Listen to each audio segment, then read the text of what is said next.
Durante más de una década, mi vida fue el reflejo exacto de lo que el mundo consideraba un éxito absoluto, una construcción meticulosa de estabilidad y afecto que yo protegía con un celo casi religioso.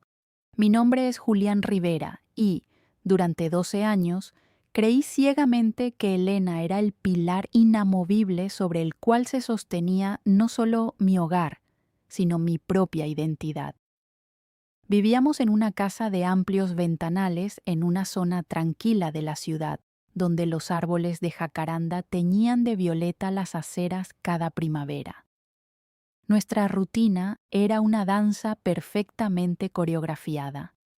Los desayunos tranquilos en los que hablábamos de proyectos laborales, las tardes dedicadas al crecimiento de nuestra hija, Maya, y las noches de confidencias frente a una chimenea que nunca parecía apagarse. Yo veía en Elena a la compañera ideal, una mujer inteligente y dedicada que compartía conmigo el sueño de una familia inquebrantable. Maya crecía en este entorno rodeada de lo que nosotros creíamos que era un amor sólido y honesto. Para los vecinos, para mis padres y para mí mismo, éramos la definición de la perfección. No había grietas visibles, ni susurros de descontento, ni señales que advirtieran el colapso inminente.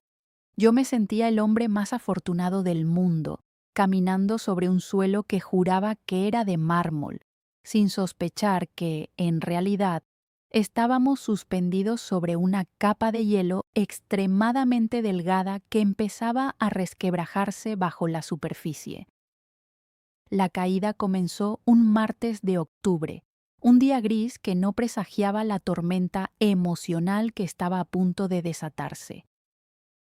Elena había dejado su tableta desbloqueada sobre la mesa del comedor mientras se duchaba.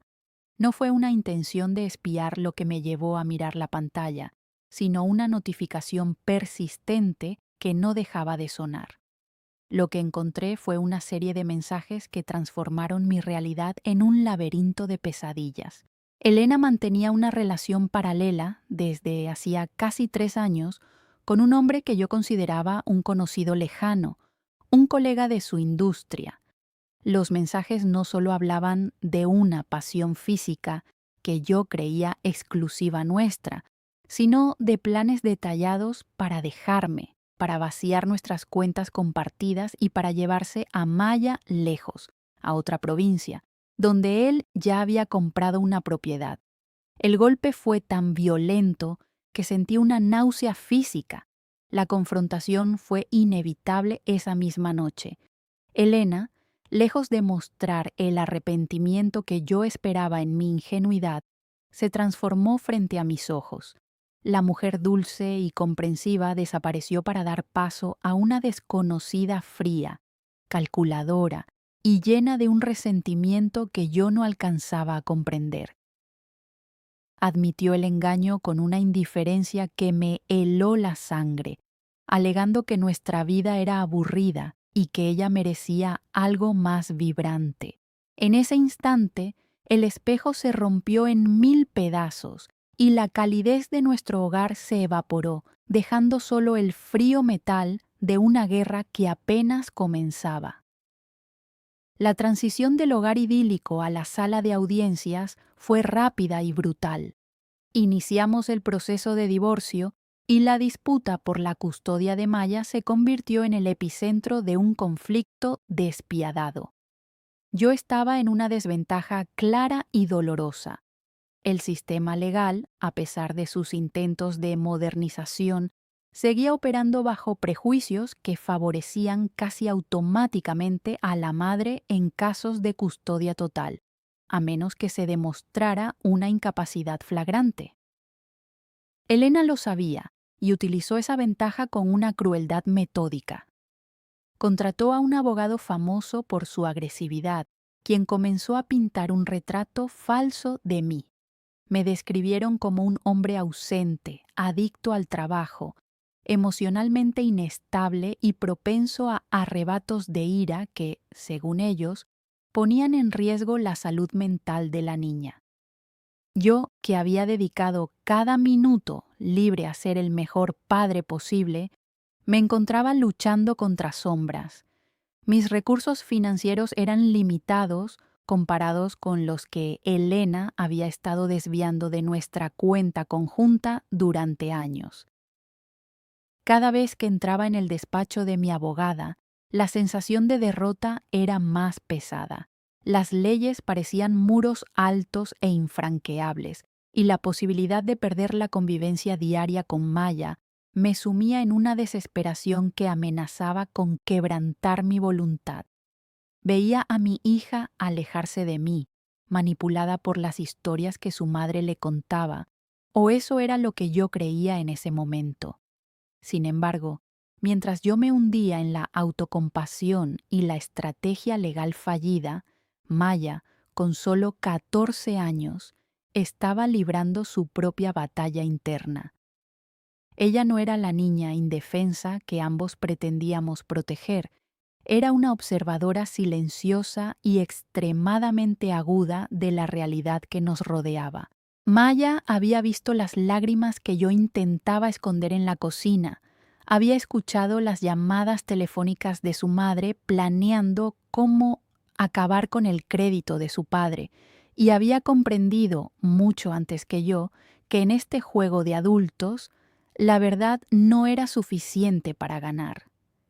Ella veía cómo Elena se preparaba frente al espejo para las visitas de la trabajadora social, ensayando una vulnerabilidad fingida que luego descartaba al cerrar la puerta.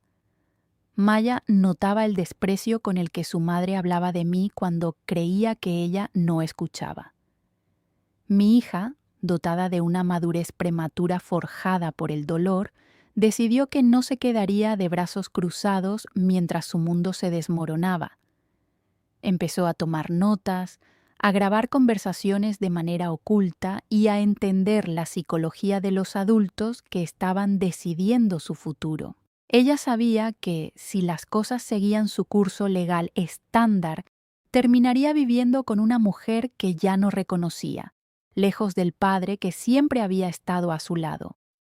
Su lealtad no estaba con quien le dio la vida, sino con quien le daba seguridad y amor genuino. Fue entonces cuando Maya tomó una decisión que cambiaría el curso de nuestras vidas para siempre, una decisión cargada de una oscuridad necesaria para combatir el mal que nos acechaba.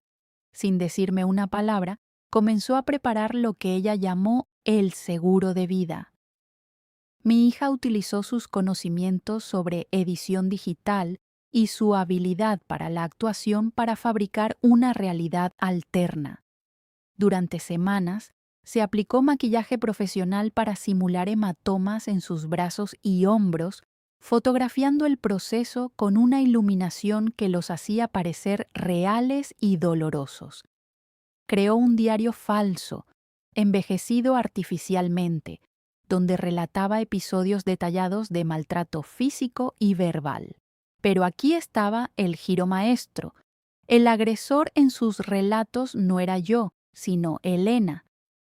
Maya sabía que el sistema protegería a la madre contra el padre, pero que sería implacable contra una madre acusada de abuso físico infantil respaldado por pruebas gráficas. También manipuló audios de las discusiones de Elena con su amante, insertando frases fuera de contexto que hacían parecer que ambos planeaban maltratar a la niña una vez que obtuvieran la custodia completa. Fue un trabajo de ingeniería social y técnica asombroso para alguien de su edad, nacido de la desesperación absoluta y del miedo a ser abandonada en manos de la traición. El día de la audiencia final, el aire en el juzgado estaba cargado de una tensión eléctrica. Elena llegó vestida de colores suaves, con una expresión de víctima perfecta, rodeada de sus abogados. Yo apenas podía sostenerle la mirada al juez, sintiendo que estaba a punto de perder lo que más amaba. Sin embargo, cuando llegó el momento de los testimonios, la abogada de Maya, una profesional de oficio, que la niña había logrado impresionar con su supuesta vulnerabilidad, pidió presentar una prueba de último minuto. El silencio fue absoluto cuando las fotografías de los hematomas y las grabaciones manipuladas empezaron a circular por el estrado. El rostro de Elena pasó de la suficiencia al horror en cuestión de segundos. El juez, un hombre de facciones duras, examinó el diario donde Maya describía noches de terror y golpes silenciados por amenazas. La acusación de abuso infantil cayó como una guillotina en la sala.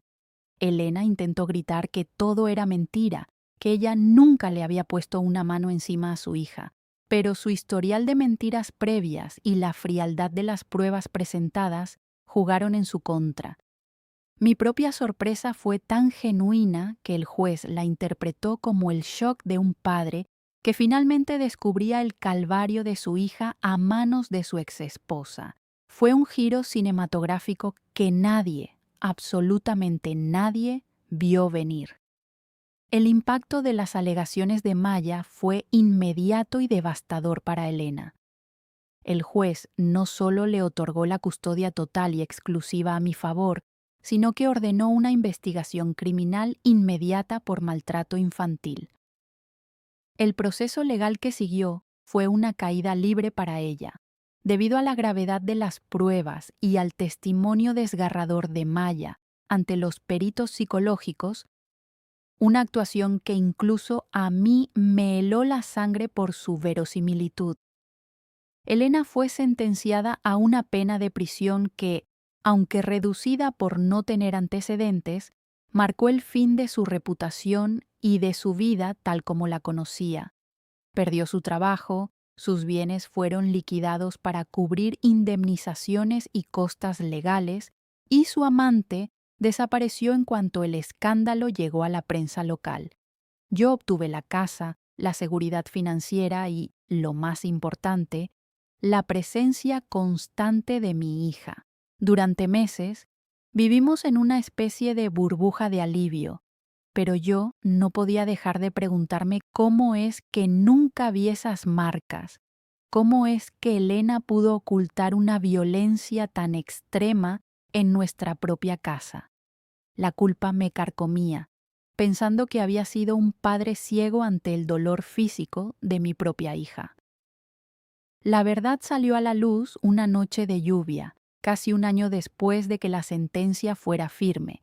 Estábamos sentados en la sala, el mismo lugar donde alguna vez creí en la perfección de mi matrimonio. Maya, que ahora tenía 15 años, me miró con una seriedad que no pertenecía a su juventud y me entregó una pequeña caja de madera. Dentro estaban los kits de maquillaje, las esponjas, las instrucciones de edición y los borradores del diario falso. Mi hija me confesó todo, sin lágrimas, con una voz calmada que me asustó más que cualquier grito. Me explicó que Elena nunca le había pegado, pero que el daño emocional que nos estaba causando era, para ella, una forma de violencia que el sistema no castigaría. Papá, me dijo, la verdad no te iba a devolver tu vida. El sistema está roto y yo solo lo usé para que nosotros pudiéramos sobrevivir. Me quedé helado mirando los instrumentos de la mentira que nos habían salvado. El costo de nuestra supervivencia había sido la destrucción total de otra persona y la pérdida de la inocencia moral de mi hija. Ella había sacrificado su propia ética para protegerme del vacío. Hoy vivimos en paz, pero cada vez que miro a Maya, veo no solo a mi hija, sino a una estratega brillante y peligrosa que entendió que en un mundo de lobos, a veces hay que inventar una bestia más grande para poder volver a casa. Es un secreto que cargaremos ambos hasta el final, un lazo forjado en la traición de una madre y la redención oscura de una hija que decidió que la justicia era algo que ella misma debía fabricar. Esta revelación cambió para siempre la forma en que veía no solo a mi hija, sino a la naturaleza humana misma. Durante las semanas siguientes a su confesión, me encontré en un estado de introspección profunda y perturbadora. ¿Debía sentirme agradecido o aterrorizado? La respuesta, lo supe pronto, era ambas cosas. Maya me había rescatado de una ruina segura, de una vida de soledad y de la pérdida del vínculo más sagrado que poseía, pero lo había hecho manchando su propia alma con el estigma de la calumnia perfecta. Observaba a mi hija estudiar para sus exámenes, reír con sus amigos por teléfono o preparar la cena, y no podía evitar ver en ella una dualidad que me sobrepasaba. Era una niña capaz de una ternura infinita, pero también poseía la frialdad necesaria para ejecutar un plan de destrucción social sin que le temblara el pulso. Elena, desde la prisión, seguía enviando cartas jurando su inocencia respecto a los golpes, cartas que yo ahora sabía que eran técnicamente ciertas, pero que nadie creería jamás. La justicia, en su forma más pura, se había convertido en una ironía amarga. Habíamos ganado la guerra, pero el terreno sobre el que construíamos nuestra nueva paz estaba abonado con una mentira monumental que se sentía más sólida que cualquier verdad que hubiéramos intentado defender anteriormente. A medida que el tiempo pasaba, la dinámica entre Maya y yo se transformó. Ya no era la relación tradicional de padre e hija basada en la guía y la protección unidireccional. Ahora éramos cómplices en un pacto de silencio que nos unía más que la sangre. Ella parecía haber dejado atrás el evento con una facilidad pasmosa, como si hubiera sido simplemente una tarea necesaria que ya había concluido. Yo, en cambio, lidiaba con la sombra de Elena, que a veces aparecía en mis sueños, no como la mujer que me traicionó con un amante, sino como la mujer que fue encarcelada por crímenes que no cometió, al menos no físicamente. Empecé a entender que la lealtad de Maya no era hacia las reglas de la sociedad, sino hacia el núcleo que nosotros dos formábamos. Ella había visto a su madre como una amenaza biológica y emocional, y la había neutralizado con la precisión de un cirujano. En nuestras conversaciones nocturnas, ya no hablábamos del pasado, sino del futuro. Maya quería estudiar leyes o psicología criminal, y no pude evitar pensar que su experiencia personal la había preparado mejor que cualquier universidad. El costo de nuestra supervivencia fue, en última instancia, la pérdida de nuestra capacidad de ver el mundo en blanco y negro. Ahora vivíamos en una vasta gama de grises donde el fin justificaba los medios de una manera que todavía me hacía estremecer. A veces, cuando el silencio se vuelve demasiado pesado en nuestra gran casa, me pregunto qué habría pasado si Maya no hubiera intervenido. Seguramente yo sería un hombre roto, viviendo en un apartamento pequeño, viendo a mi hija solo unos días al mes, mientras Elena disfrutaba de los frutos de su engaño con otro hombre. Esa realidad alternativa era tan insoportable que me obligaba a aceptar el presente con una gratitud oscura. Mi hija me había enseñado que la supervivencia no es un acto pasivo, sino una construcción activa, a veces violenta. Ella no esperó a que el destino hiciera justicia. Ella se convirtió en el destino. Y aunque a veces siento un escalofrío al ver la frialdad en sus ojos cuando algo no sale como ella desea, recuerdo que esa misma frialdad fue mi salvación. Somos el resultado de una traición devastadora que nos obligó a evolucionar en algo más resistente, pero también más sombrío. El legado de Ethan y su hija Liam, o en nuestro caso, el de Julián y Maya, es una historia de amor filial llevada al extremo más radical, donde la familia se salva no a través del perdón, sino a través de una estrategia de aniquilación mutua calculada. Hoy, la jacaranda vuelve a florecer frente a nuestra ventana.